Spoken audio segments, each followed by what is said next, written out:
Our guest today, we're very pleased to have with us, is Paul Slobodian. Now, Paul and his wife Kelly have moved down from the East Coast into the New Bern area and have been following North Carolina politics and have been very interested in what's going on. And a few weeks ago, actually at the end of May, it was May 31st, June 1st, Paul had an op-ed piece in the News and Observer on the common traits of our failed school experiences.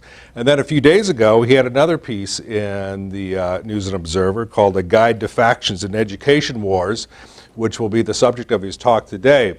But I wanted to mention a response that Paul got in the News and Observer. It says, Paul Slobodian's latest critique of education, A Guide to Factions in Education Wars, shares weaknesses of his earlier one, the common traits of our failed school experiments. In the latter, he argued illogically that vouchers are a proper replacement for Common Core. Common Core, he claimed, was bound to fail because it was created by experts, just as other failed reforms were created by experts. His new installment purports to define educational battle lines. However, his presumably balanced analysis shows a bias for the conservative factions. For example, he characterizes Howard Zinn's non-traditional A People's History as an anti-capitalist, socialist, communist, a charged word summary that does not fairly recap Zinn's complex work. Well, okay. A second problem is that Slobodian's lines between factions aren't as neat as he implies. Even he admits that many educators shy from the more radical aspects of the social justice faction, even as they hold some sympathy for it. Most problematic, however, is his underlying assumption of the nature of the battle. The fight for education right is now over who gets the money, pretending, as Slobodian seems to, that vouchers settle the debates over educational philosophy, goals and methods, is at least best illogical, at worst dishonest. Well, we've got to have Paul Slobodian speak to us. That's just the deal. And as I said, Paul is recently moved down to the New Bern area. He is an accomplished management consultant with many, many years of experience with large corporations and educational institutions. He received his master's degree from Boston University School of Education in the program in counseling and psychology. His doctorate is also from Boston University in program counseling psychology. And he also has a master's from the Massachusetts Institute of Technology, Sloan School of Management. So without further ado, I'd like to introduce Paul Slobodian.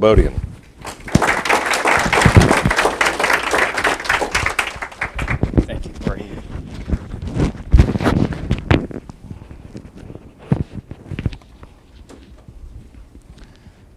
Well, good afternoon. I didn't realize I'd have to start off with a rebuttal to the attack letter that ran in yesterday's News and Observer. We'll get into that, though. And I will tell you where I stand on where my biases lie, because I do have, from my analysis of the education wars, as I called them, I do have some views as to, although my piece did try to lay out, I think, in a fairly, wherever you are on the spectrum of in the factions, I think I was hopeful to come up with a framework that would help you take a look at it, regardless of whether you agreed with my perspective or not. I started out several weeks ago, if anybody who's followed the Common Core debate nationally and in North Carolina realizes there's been barrels of ink spent on it.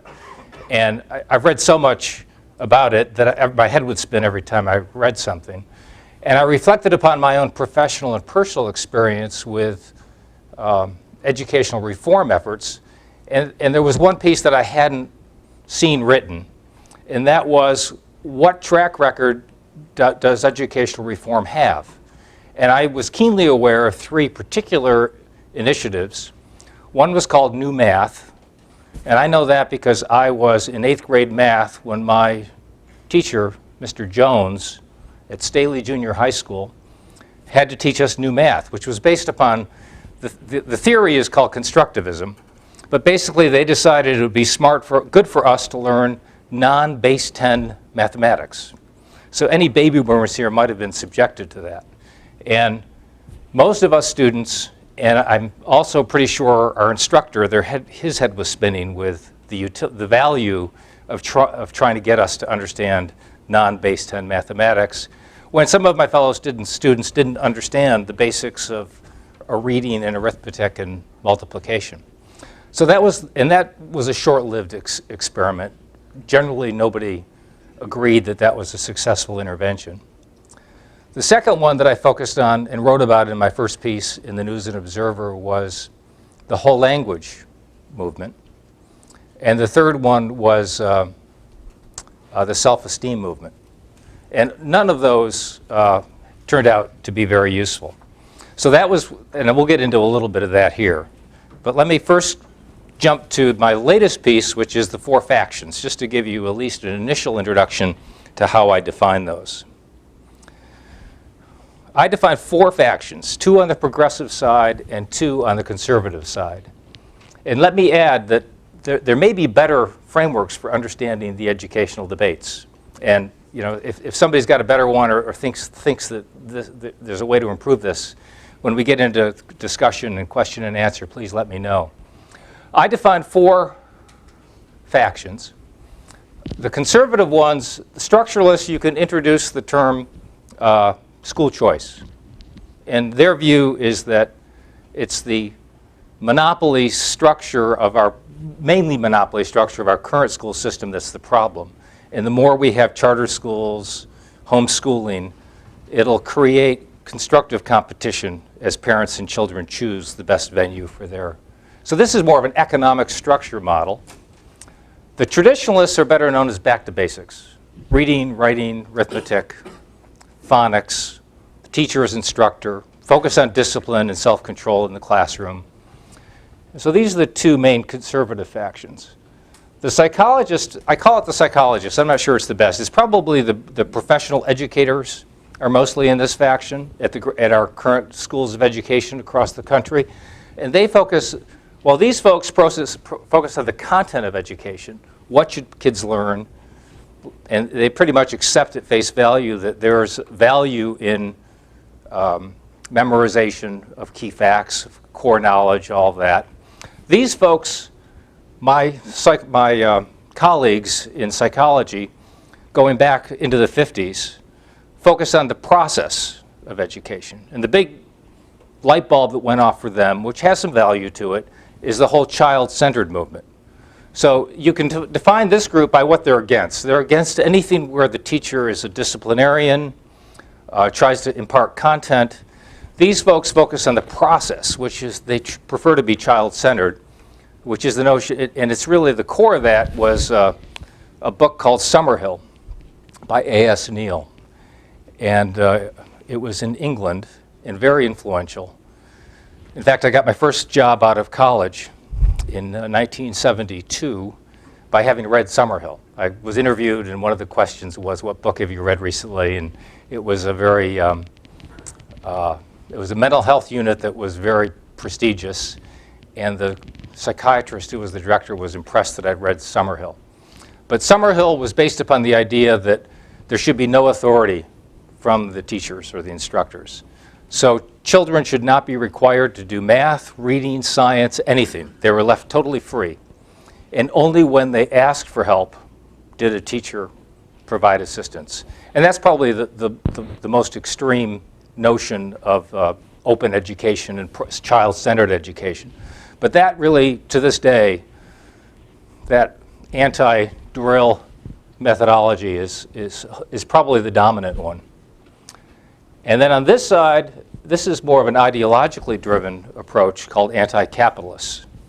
And multiculturalism, the social justice movement are kind of the key manifestations of the anti-capitalist move. So that's the overview. We're going to get a little bit into the details of that in a second.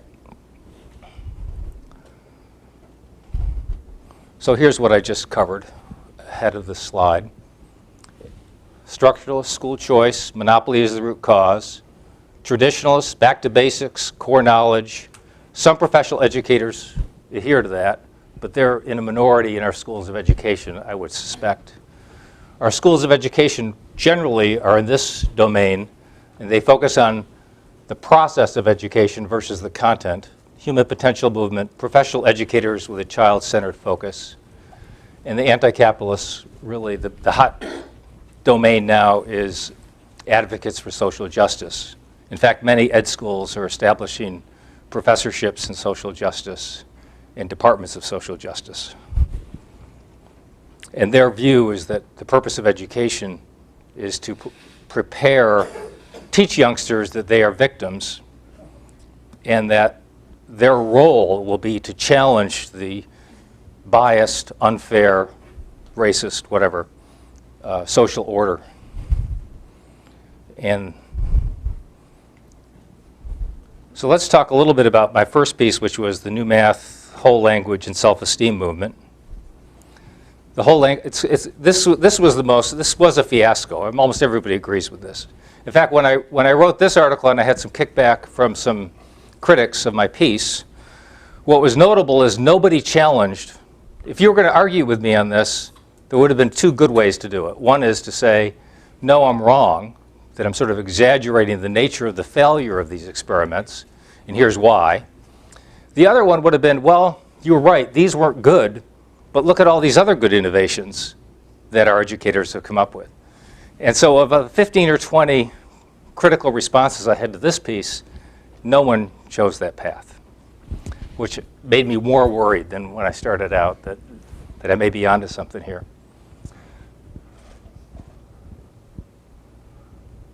So the whole language fiasco was based upon the work of some of my psychological colleagues. There's a bunch of them.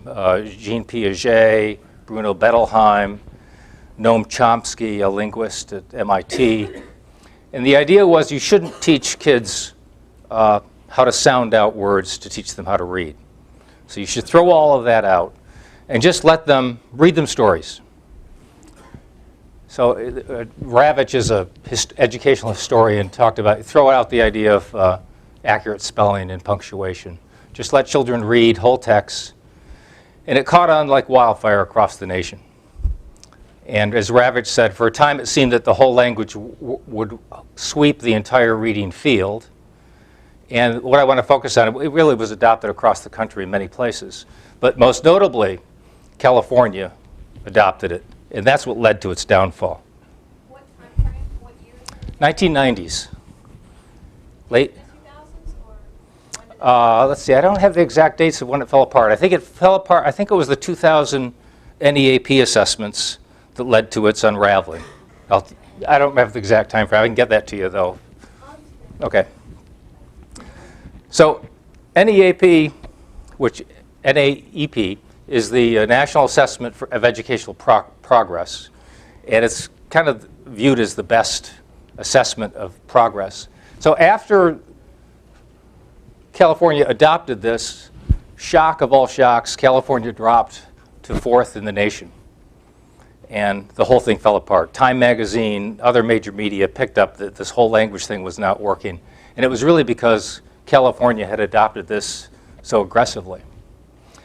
And it was called by Chicago Tribune journalist Joan Beck, writing up her own children's experience with it, called it a cruel mind game to encourage children to read printed words without telling them how. And the California Commissioner of Education, who was put into that job mainly on the basis that he was going to go back to a traditional education, complained the whole language movement hijacked what we were doing. So the interesting thing is that he, as the Commissioner of Education, didn't even realize that California was going to adopt this so aggressively. So he thought he was endorsing a movement towards more reading of literature. But in fact, in this implementation, it became a statewide implementation of whole language to the exclusion of phonics and traditional reading skills. The other big one was the self-esteem juggernaut, which still probably, if we talked about it, most of us would still agree with some of its provisions. And it's been harder to deal with. In 1980, self-esteem was touted as in professional education literature as a means and an end of education. grade standards, deadlines, homework, correction of grammar or spelling was potentially a threat to students' self-esteem. And it was based upon an influential article by fellow psychologist Nathaniel Brandon in '69. And from 1970 to 2000, there were 15,000 scholarly articles on the self-esteem approach to education and in other domains as well. And then in 2003, Roy Baumeister was commissioned by the Association of Psychological Science to do what's generally called the meta-analysis, where you take a look at all the studies and come up with some means of assessing what they tell you. And he was a proponent of the self-esteem movement, and he concluded that higher self-esteem didn't improve grades or career achievement, and he called it the biggest disappointment of his career because he was a partisan in favor of the self-esteem movement. And in the American Educator, the editor said, tellingly, well-intentioned and misguided notions about self-esteem have become, if anything, even more deeply embedded in the culture of many, many schools and constitute one of the most serious threats to the movement to raise academic and disciplinary standards and improve the learning opportunities and life chances of our nation's children. And here's sort of the synopsis by Kay Heimowitz, who looked at all of the literature as well, regarding self-esteem. And what do they show? That high self-esteem doesn't improve grades, reduce antisocial behavior, deter alcohol drinking, or do much of anything good for kids. In fact, telling kids how smart they are can be counterproductive. Many children who are convinced that they are little geniuses tend not to put much effort into their work. And it was the self-esteem movement that leads to some newsworthy stories where they banned dodgeball from the playground because it would damage somebody's self-esteem to be tagged out by the dodgeball. Or studies about in what color should a teacher mark homework and get rid of red because that's kind of jarring. So let's use green or blue to mark the things that are wrong. I mean, a lot of hogwash got launched by this whole self-esteem movement.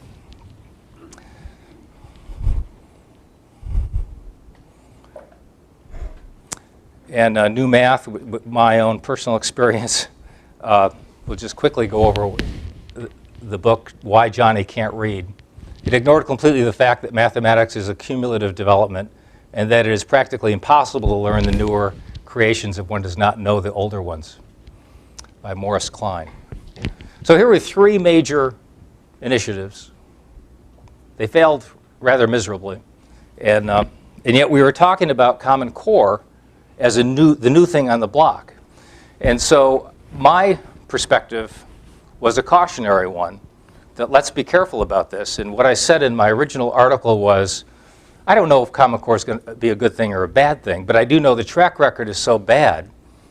What I thought North Carolina ought to do is let other states be the guinea pigs and try it out and learn from the states that effectively implement it and those that don't, and then decide to go forward.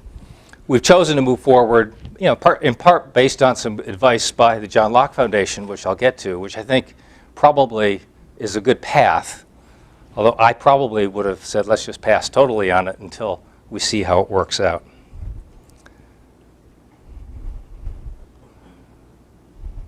So let's talk a little bit about going back to this framework of the four factions. And again, the two, instruction, these are where the educators focus on this. The ideologues who want to use education to politicize our youngsters into being social change agents in the future dominate this. Almost all on the left. There may be some on the right, but in terms of the zeitgeist of education, it's all on the left. And on the right, Milton Friedman, Caroline Hawksby, John Hood, Terry Stoops, notably of the John Locke Foundation. And if you haven't seen the movie Waiting for Superman, based on New York City's school choice system, it's a tearjerker and very powerful. And it was produced by a left-wing filmographer who actually did some of Obama's campaign works and was associated with Al Gore. But when you cite him to people in this section, they dismiss him quickly. So as soon as you run counter to the progressive side, whether you have good credentials as a liberal or whatever, you're going to get ad hominem attacks dismissing you. But I'd highly recommend that. Now, monopoly is this, in terms of my biases, let me tell you what my biases are right away if you haven't been able to pick them up. I am a great believer in research, whether it's medicine or education or nutrition, and it's hard to come by good research.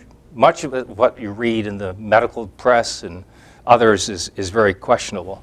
And in terms of good research, school choice is the most studied. Some good, some bad, but lots of studies. And you can find lots of good studies in this, about school choice and its impact. And Caroline Hawksby was the person who I first became aware of. She was a pioneer in school choice. She was the subject of a very interesting article in the New Yorker. And if it still is to some degree, but in the 90s, the New Yorker, if you wanted to know what were the approved ideas of the intellectual and cultural elites, you read the New Yorker to find out what you were supposed to think. It's still somewhat true. Now probably John Daly is equally as influential if you want to know what attitude you ought to have about current issues. John Stewart is the place to go. But in the early 90s, the New Yorker did a profile of Caroline Hawksby because she got her PhD from MIT in economics. She was female, and she was African American. And she had a very interesting thesis that got her the profile, later led to a teaching appointment at Harvard, got tenure. And I won't dwell upon her work, but then most recently, if you want to get a good idea of the research here, John Hood and Terry Stoops did a meta-analysis. This is the most research-based positive story in terms of what works in education.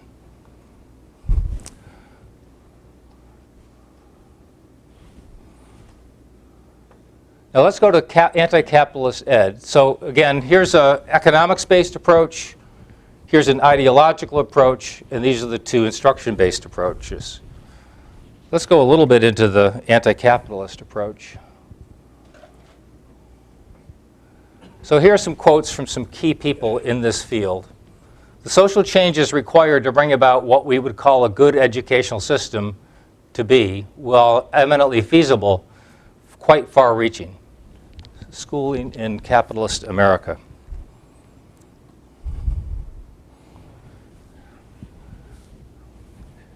Angela Calabrese Barton at Columbia Teachers College. The marriages between capitalism and education and capitalism and science have created a foundation for science ed that emphasizes corporate values at the expense of social justice and human dignity.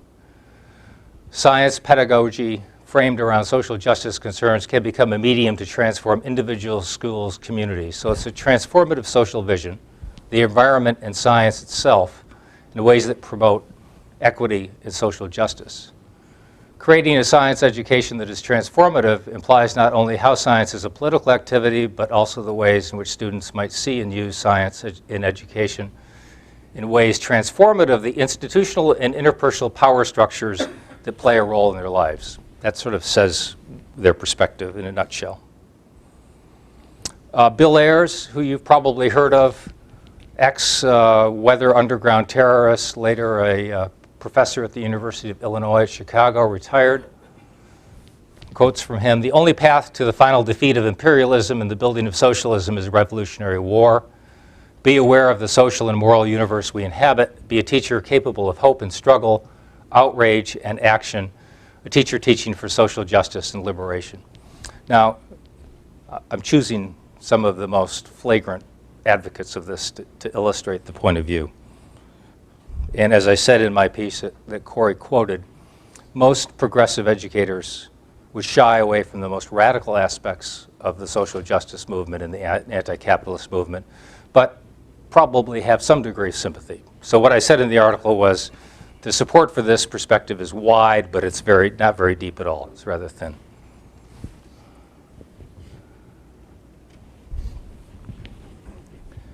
So here's somebody from the left saying something that I agree with wholeheartedly.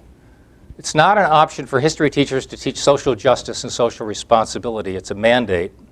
Wait, maybe I got the wrong one. Yeah, this is the wrong one.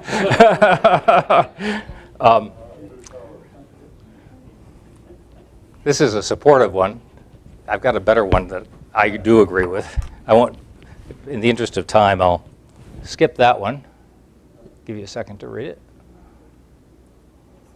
it. Here's the critique from the left. What right do we have to be the self-appointed political conscience of our students? Given the inequality in power and experience between students and teachers, even teachers from disempowered groups, students are often justifiably afraid to challenge our political views, even if we beg them to do so.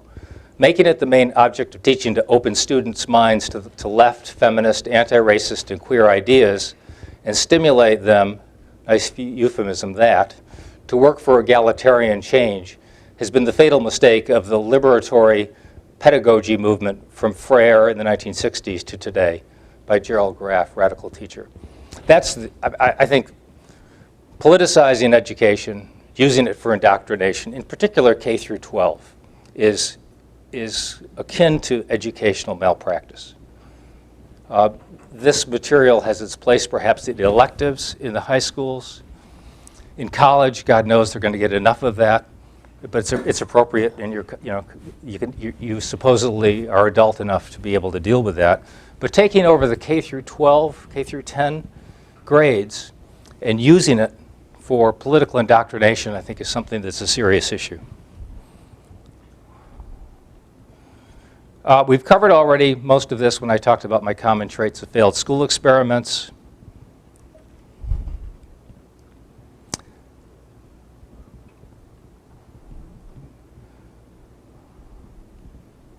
Here's a quote from Peggy Noonan last Saturday.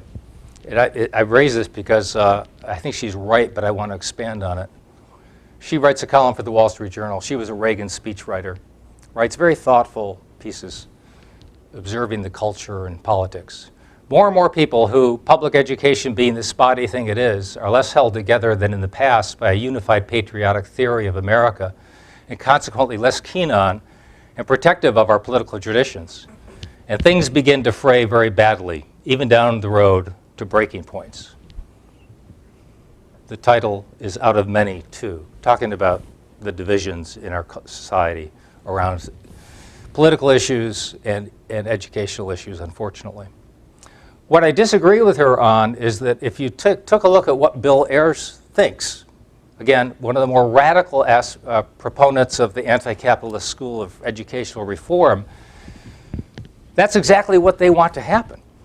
I mean, the radical anti-capitalists would see the need for transformational change, even revolutionary change, certainly disruptive change. And so the breaking apart, fraying, and even down to the road of breaking points is actually the fulfillment of Bill Ayers' dream for where education should go.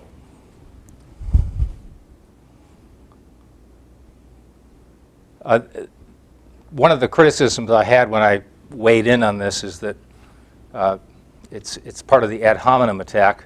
Instead of disagreeing with the logic of what I said or the facts of what I said, the favorite approach is to dispense with, take your opponent off the field by saying you're not an educator or you're out of your field. And so actually, education, the world of psychology has been the basis in terms of directly or certainly is cited by educational reformers for the last 40, 50 years. In terms of my biases, besides school choice, I think there's clearly a place.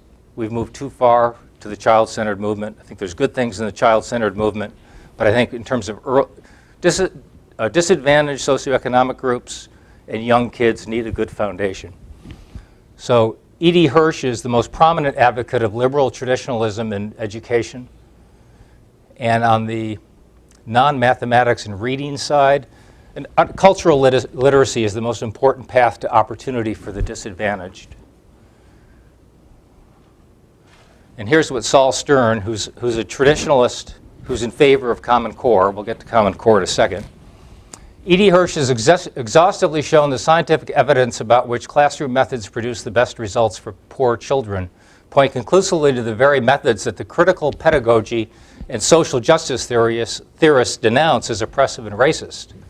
By contrast, not one shred of hard evidence suggests that the pedagogy behind teaching for social justice works to lift the academic achievement of poor and minority students.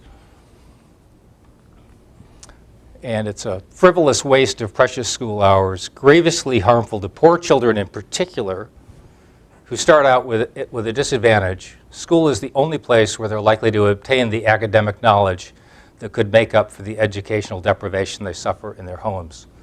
Whereas most middle class, upper middle class kids can go through this, they've got the benefit of being grounded by their parents, so it's less damaging. So here's where we get a little bit towards legislative action and Common Core. Legislators should ask their state education boards to write a new set of guidelines that discourage teaching for social justice in social justice schools, and that forbid teachers from indoctrinating students with their own politics, whether left or right. This ought to be the teacher's Hippocratic oath to do no harm. Saul Stern, noted traditionalist. True school reform demands more attention to curriculum and instruction than to markets and choice. So although in general the right conservatives are skeptical of the centralized trends of Common Core, there are important arguments from traditionalists who are somewhat conservative who say we need Common Core to pull education back from the progressive side of the spectrum.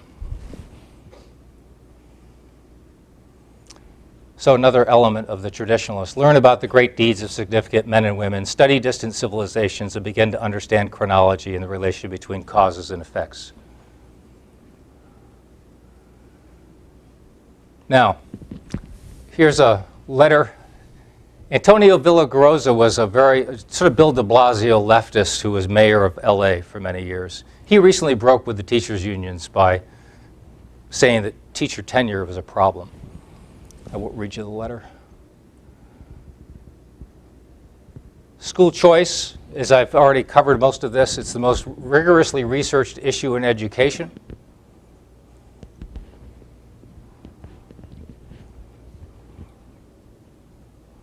And the interesting point is that school choice will probably, even if it were, as it continues its current trajectory, it probably will never, non-traditional public schools will probably never get more than 20% of the student body. So it's not a life or death threat for public education as we know it.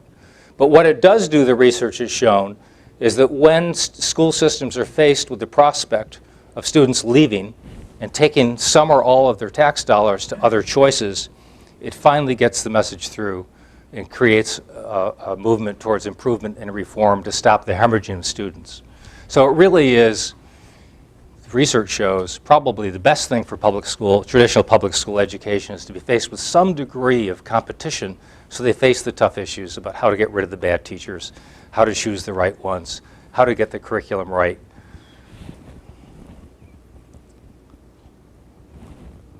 So this gets into the John Locke study that came out, I think just this spring. It's Spotlight number 450. And they talk about the factors. They looked at, it was a meta-analysis of all the studies, and it talks about the factors that were positively associated with improved student outcomes. Charter schools, pay for performance, private schools, school autonomy, and decentralization. It's all supportive of school choice. So here's the point I've just made. It's not a threat to public education. It's a catalyst for positive change. So here's some interesting, notable Democrats. The ice is breaking. Traditionally, the Democrats were totally in the control of the teachers' unions, who are by and large against school choice. So here's New York Governor Anthony Cuomo. We are here today to tell you that we stand with you. You are not alone. We will save charter schools. He intervened when de Blasio, the mayor, tried to hinder seriously the New York City charter school movement. Cuomo came out in favor of it. Here's Howard Dean. former presidential candidate. But the charter school movement is transforming inner city education. It's getting kids through high school with diplomas that never would have had a chance even 5 years ago.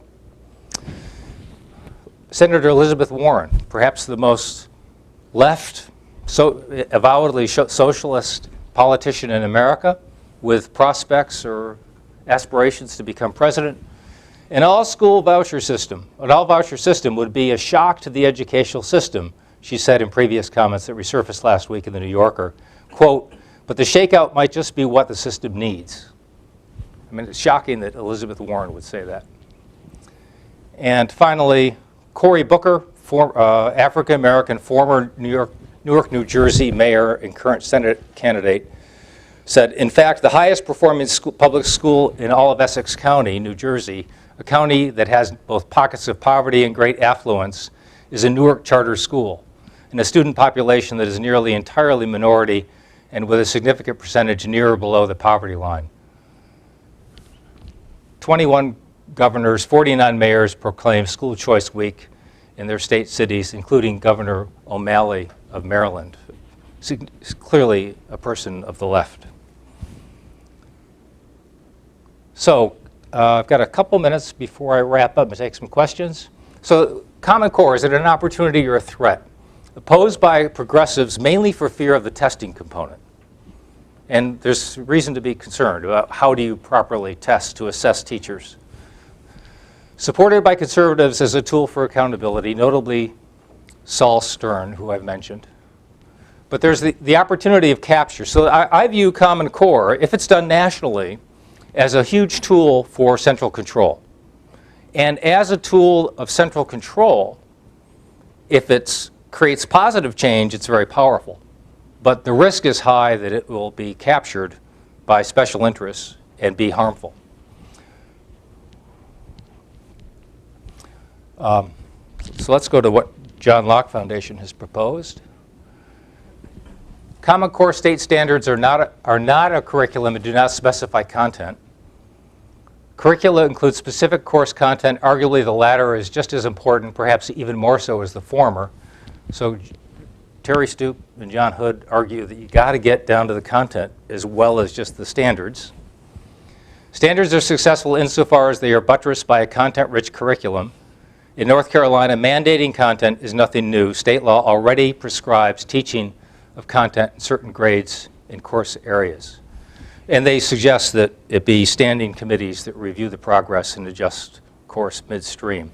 This is the hope of pulling back the and again, I'm not an expert in North Carolina schools, so I don't know how much the anti-capitalist agenda is being displayed by teachers in North Carolina schools. I suspect less than in New York or California. But if you want to get down to away from some of these psychology-based newfangled ideas, get back to some basic element of traditionalist education, Common Core can be a tool for that. So I think there's reason for optimism. I think we're going from this, parents are too dumb for school choice. School choice, it's your tax money, they're your kids, it should be your choice. And it's not a threat, in my view. I think it's a catalyst for change in public education.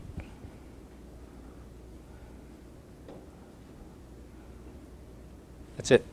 So we got time for some questions or comments. Yes?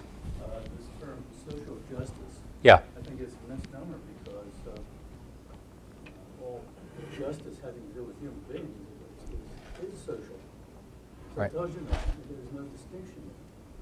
In fact, one thing you might ask somebody who opposes this, but what is the opposite? What is the opposition to social justice? What other sort of justice do they have in mind? Now, that's my comment. Excellent comment.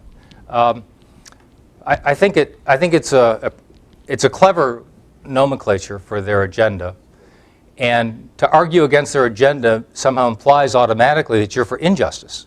So the fact that they control the agenda, that their proposals are for justice, means that you're suddenly arguing against them from a defensive position. That, well, you must be for injustice. So I think I think the social justice movement is a real problem for education. To add on to that, a better term for them, I think, is statistical justice.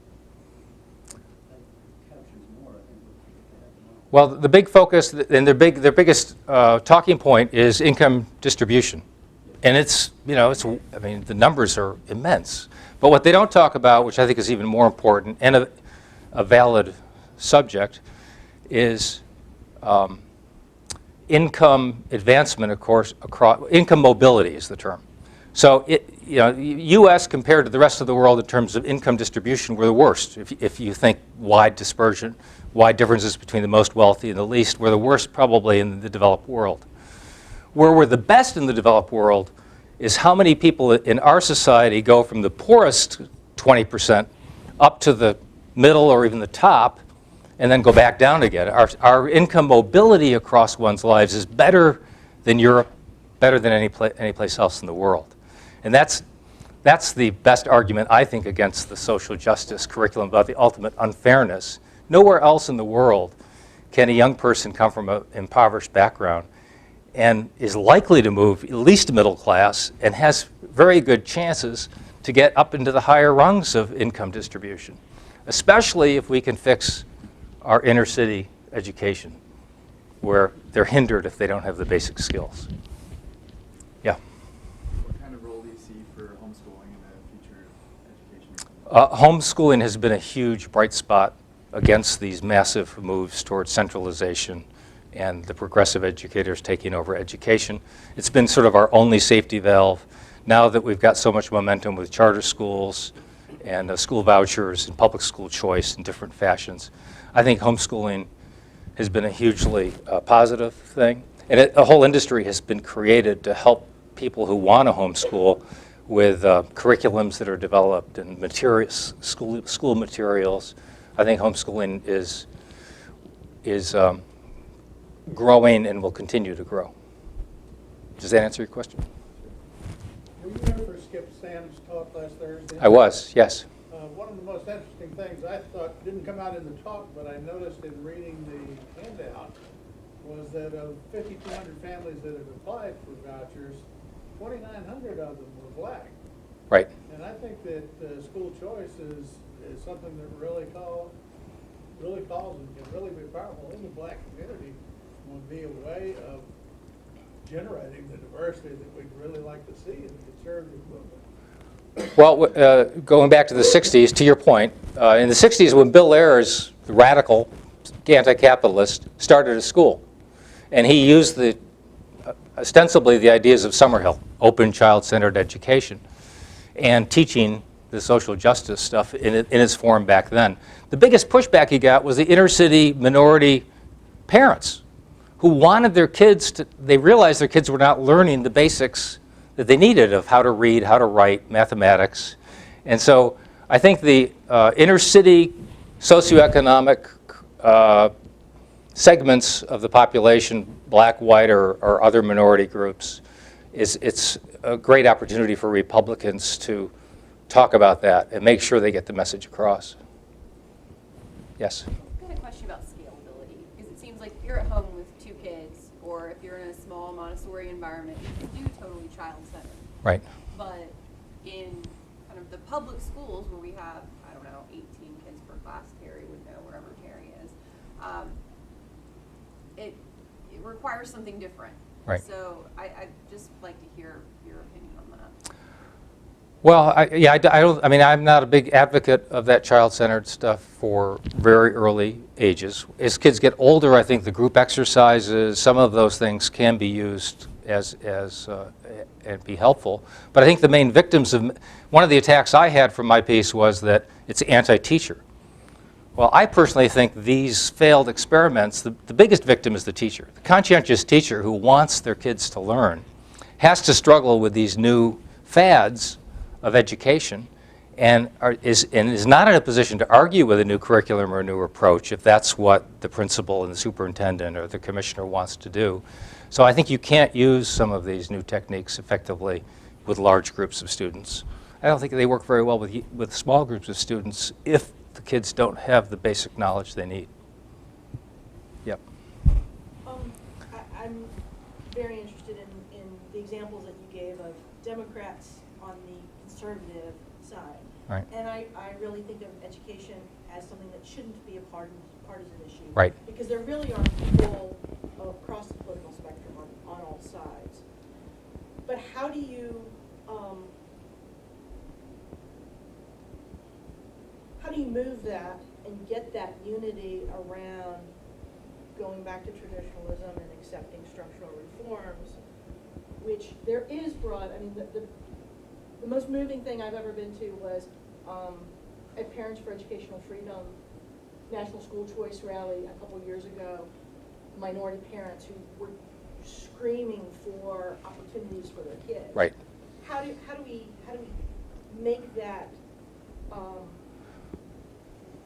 kind of reach across the political spectrum to make those changes happen? Well, first of all, I think that's the beauty of the John Locke Foundation, Terry Stoops, John Hood piece about where North Carolina should go. And it basically gets to the element of using the standards commissions to specify not just standards, but getting down into specific content grade by grade level. And Terry Stoops and John Hood focus on a couple of, there's several states that have done this partially right. And interestingly enough, Massachusetts had some great positive results.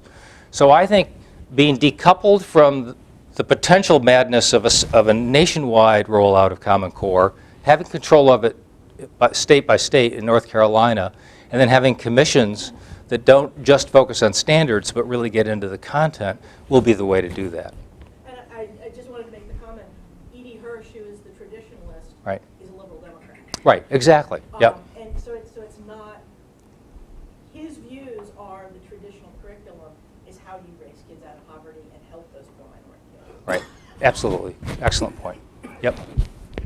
From listening, it sounds like I'm thinking back, like my parents were baby boomers, they experienced the same thing you did, but my grandparents from the Great Generation, they sat in a one-room schoolhouse or whatever, and they got their hands slapped by a ruler or whatnot. Right.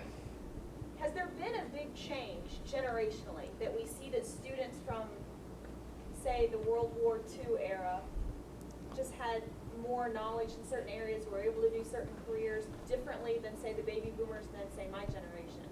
Or just have there been any studies or have you seen any trends where those extreme different schooling methodologies have changed their professional outcomes as a generation? Well, I can't off the top of my head reference any good studies that have done that. That doesn't mean they don't exist. They may be out there. But my hypothesis would be that as we move towards this child-centered stuff, away from some of the traditional techniques of the one-room schoolhouse, or I was raised Roman Catholic, the nuns who wrap your knuckles if you get the wrong answer. We don't need to go all the way back there, but I think that as we moved so far away from that, there's probably been a deficit in terms of knowledge and skill accumulation, but I don't know the studies. I think we have time maybe for one more. Yeah. Well, that was a question I was sort of wondering about too, is that it seems like there should be some analysis of the data about what pedagogical method is most successful in producing a particular result you want. And I imagine that the proponents of the whole child method probably just adopted it without really any basis in data.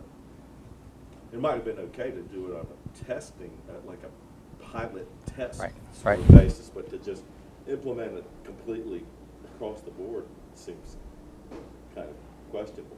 But that's been the rule. That's been. I mean, Diane Ravitch wrote a great book on. She's an educator, a historian who looks at the education movement, and the education field has been ripe with fads that take off. Yeah. And when the self-esteem study was done, as I said, there were 15,000 studies written. When Baumeister, however you pronounce his name, looked at things to include in his meta-analysis, he could only come up with 200 that had any sort of research methodological soundness to them to use in his meta-analysis. I'd be curious what Terry Stoops and John Hood found with their recent meta-analysis. So a lot of the research that's produced by our professional educators is not very good research, and certainly not scientifically designed using good design methods. But I could see there being some disagreement about the objective you want to achieve Right. in terms of measuring educational success. Right. As well. So that makes it difficult Right. too to compare. Yeah. Time? Yeah, Corey? I'm gonna take final question. Okay. Two final questions. So Diane Ravitch, so recently has just gone 180 degrees. Right. She no longer supports school choice and so on. What do you speculate caused that? Diana Ravitch was a noted traditionalist, friend and ally of E.D. Hirsch, clearly in the traditionalist camp. I believe she was on the faculty at Columbia Teachers College, which is viewed as the pinnacle of education. Throughout all of her career, she was a voice of reason, and as Corey's mentioned, she's gone totally, she's very, she writes inflammatory but persuasive blogs about, she calls Bill Gates and Bloomberg and the corporate interests the billionaire boys club, who are trying to force their vision of education on the poor teachers unions. So she's gone totally to the other side late in her career, and I have no explanation for it. Saul Stern, her former colleague, has no explanation for it. I won't say anything, but in terms, there's a lot of work about as one ages, cognitive changes. So I mean, one has to speculate. But that's unfair. I mean, the degree of her change late career is quite remarkable. Okay, final question, because you brought up Columbia University's Teacher College. It seems that most of the problems emanate from the colleges of education. Right. Their curriculums. How do we change that? I mean, because nothing's going to really change systematically, I think, unless the colleges of education change as well. Saul Stern writes about that quite a bit. Very pessimistic that the young teachers coming out are so indoctrinated in the social justice, progressive education stuff, child-centered education, anti-capitalist education, that how the heck can they become effective educators?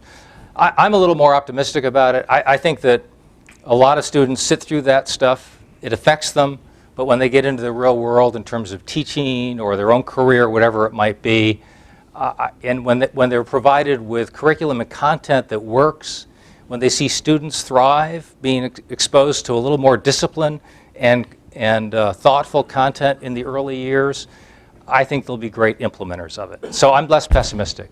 How you change the schools of education, I don't know. I think there aren't many traditionalists on the faculty of the schools of education. They've really wrapped themselves around this progressive ed agenda, both political and process, child-centered stuff, and it's a big problem, as it is in the rest of academia. Paul, thank you so much. Thank you.